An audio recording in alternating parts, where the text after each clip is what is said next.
Здравствуйте, в студии Николай Борисов и обзор чрезвычайных происшествий. 70 тысяч рублей, а также судебные издержки, расходы на приобретение товара и госпошлину взыскал правообладатель мультипликационного сериала «Фиксики» с книжного маркета в арбитражном суде Якутии. Как следует из материалов дела, представители правообладателя купили игрушку в одном из филиалов торговой сети «Книжный маркет». В игрушку была вложена карточка с изображением героев мультфильма «Фиксики». По мнению истца, при реализации товара продавец нарушил исключительное право закрытого акционерного общества «Аэроплан» на товарные знаки известного мультсериала, поскольку предложил к продаже продукцию, сходную с принадлежащими ему товарными знаками.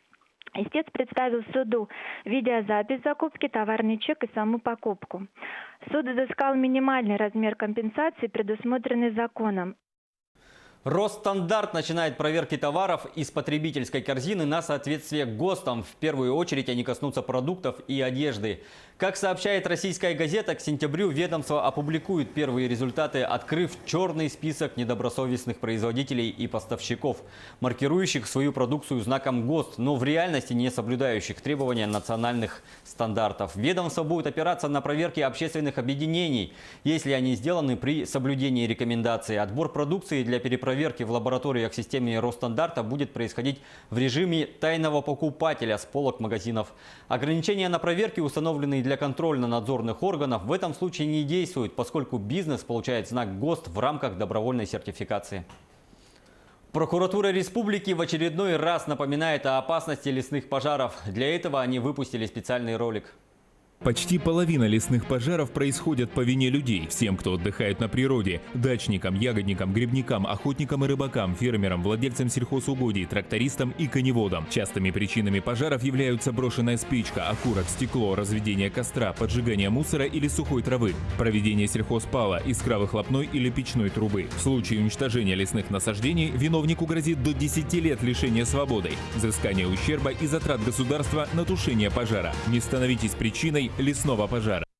В свою очередь МЧС напоминает всем жителям и гостям региона, отправляющимся в туристические походы, о необходимости зарегистрироваться в службе спасения и уведомить ее о своем маршруте. Спасатели смогут проконсультировать о том, безопасно ли пребывание в том или ином месте, какая погода ожидается в предполагаемом районе маршрута.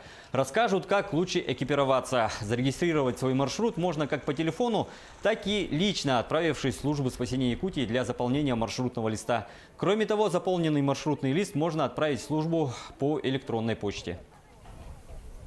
Более 70 человек могли погибнуть в результате аномальной жары, которая установилась в канадских провинциях Квебек и Онтарио. Об этом сообщает телеканал CTV со ссылкой на канадские власти. Температура в Онтарио достигает 40 градусов Цельсия. На данный момент достоверно известно о 3 погибших в последние 4 дня. Однако власти опасаются увеличения числа жертв в ближайшие недели.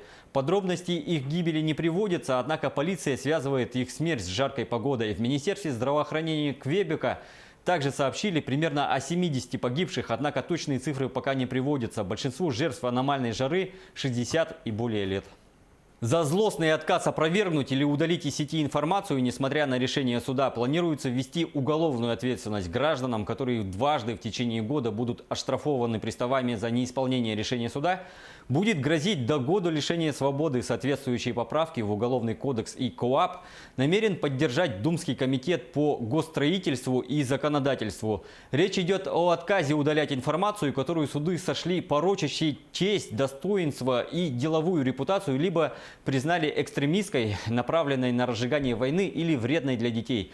Согласно проекту, если в отведенный приставами срок человек не удалит такие данные, сначала ему будет грозить штраф, либо административный арест до 10 суток. После этого виновника могут привлечь к уголовной ответственности. Все 12 детей и тренер подняты на поверхность из пещеры в Таиланде. Как сообщают местные СМИ, последними на поверхность вывели тренера, сопровождавшего группу, и одного из мальчиков. Спасательная операция началась 8 июля. У спасателей был выбор: начать вывозить детей как можно скорее, пока погодные условия не ухудшились, либо ждать, пока сезон дождей пройдет. Мальчики находились в пещере с 23 июня.